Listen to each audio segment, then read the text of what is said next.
Hey guys, it's Shan Crawford, and today I'm going to talk about working against being black or maybe even a person of color if you feel like you're a minority or you may be discriminated against. As far as being promoted in a workplace, I want to talk a little bit about that because this is something that I've had experience with, that I've been on the other side of, as far as being in management and hearing what people have to say about those things.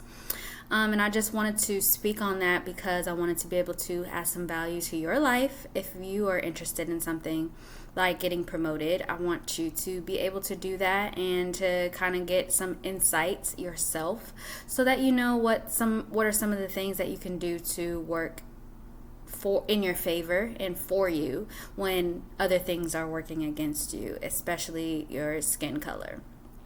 So one thing that is probably the most important thing is staying out of workplace politics, all of the issues, the gossip, like all of that stuff, can be used against you. So if you can find a way to excuse yourself from that, please do that.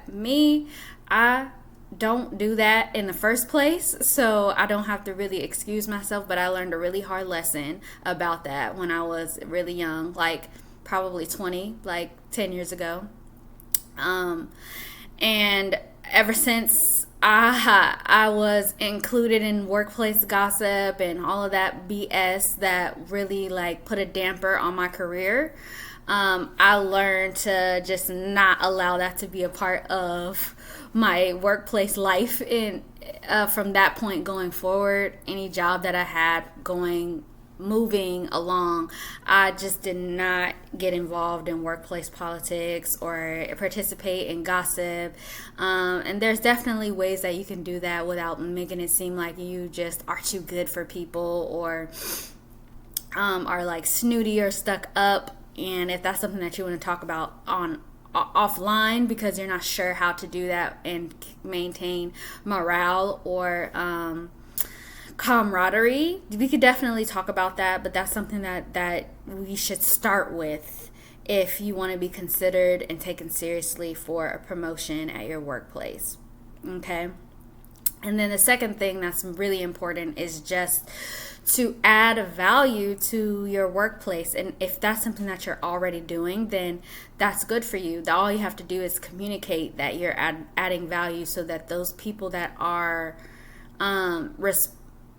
responsible for giving you a promotion have their eyes on you, because sometimes they're like lost in their own work and they're just paying attention to the things that they have to do, and they're not really paying attention to what you're doing or what you're offering to the workplace. And when you just bring it to light, then it's much easier for them to see, oh, this person is adding so much value. This person is worth this much. This person is worth a title. And that's something that I just wasn't paying attention to before. So if you're already doing if you're already going above and beyond, then you just need to have a conversation about that, express your interest and your intent to promote. And then if that's something that you're not already doing, then we can use my formula that I always use that gets me promoted at every place that I ever go to, if that's something that I'm interested in doing.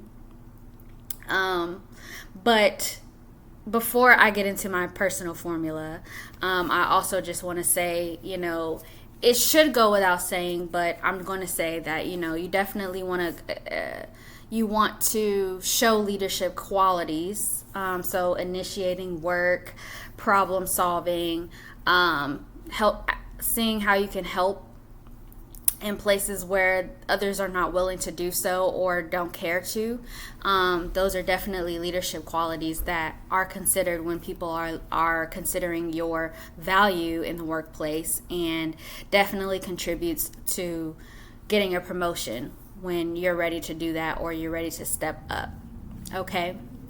So now when we go to getting to my formula, the first thing you want to do is define what your workplace value is.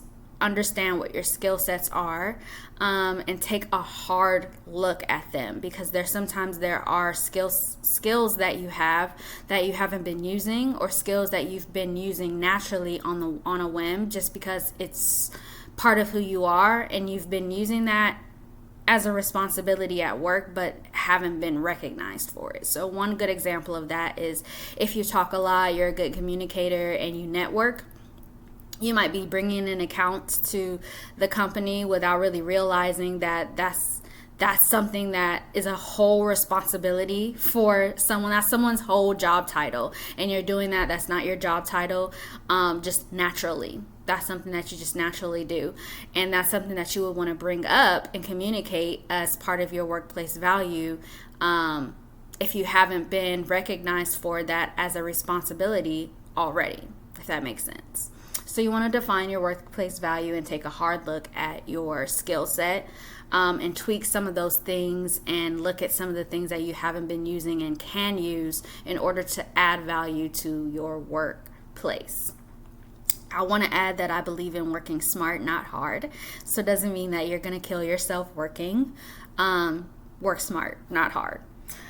And then you're going to want to problem solve by saving time, saving money, or saving effort. One of those, labor, saving time, money, or effort / labor.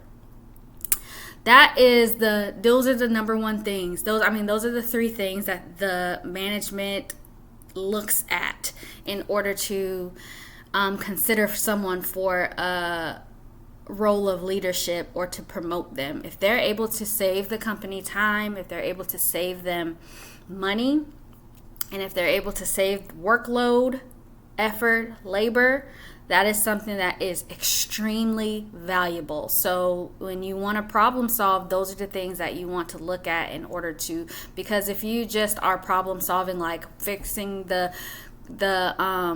printer when it breaks, that's not something that they're going to value as much and consider you to move up in the workplace about.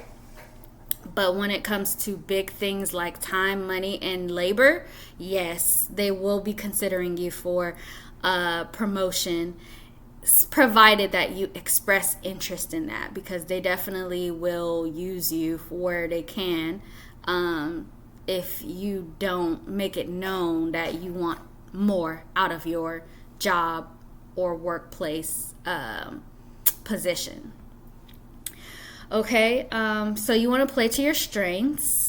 And one thing that I do also want to add when it comes to problem solving is you want to first express interest in a promotion before you problem solve, because what you don't want to do is add extra responsibilities to your plate and have your bosses, your employer, thinking that that's okay with you. You just want to do extra work, and they're not going to have to pay you more to do it, and they're not going to have to give you a title to do it. You want to do that extra work with eyes on you. So you want to express interest in promoting before you problem solve.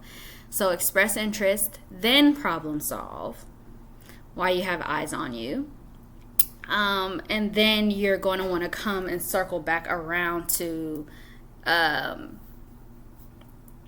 your interest in promoting after you have had eyes on you and have been able to show your workplace value in ways that haven't been looked at or recognized or acknowledged before, if that makes sense.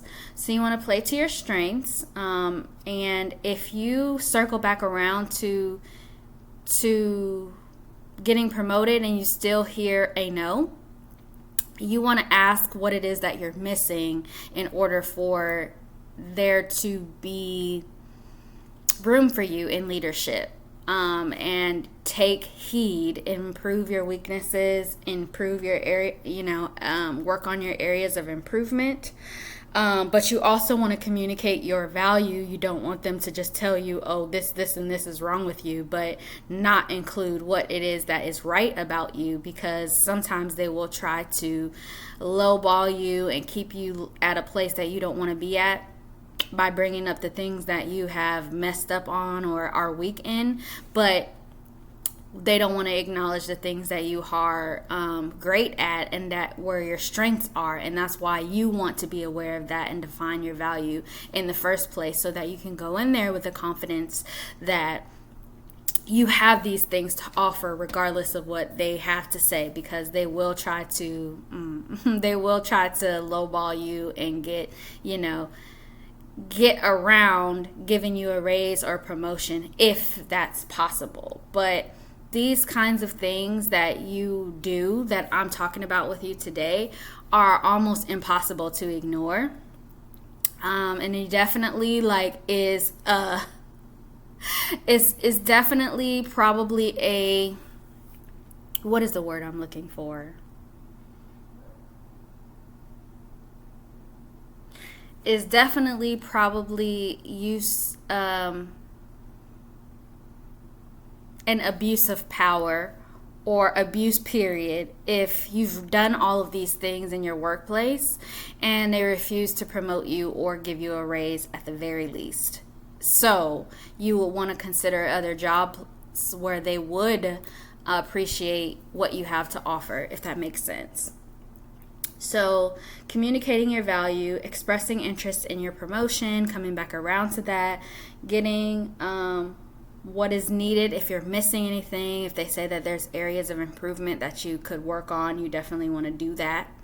And then revisit after you have shown and proven your worth with eyes on you, and then land a promotion. So those are some of the things that I do at every place that I'm at, regardless of if I'm black, if I'm young. I'm definitely have been undervalued and lowballed before and have been able to turn that around. And so can you. But if you feel like your workplace is especially difficult and you need like some one-on-one guidance, I work with clients on doing that and can definitely help you as well in your specific situation. So definitely reach out to me if that's something that you're interested in.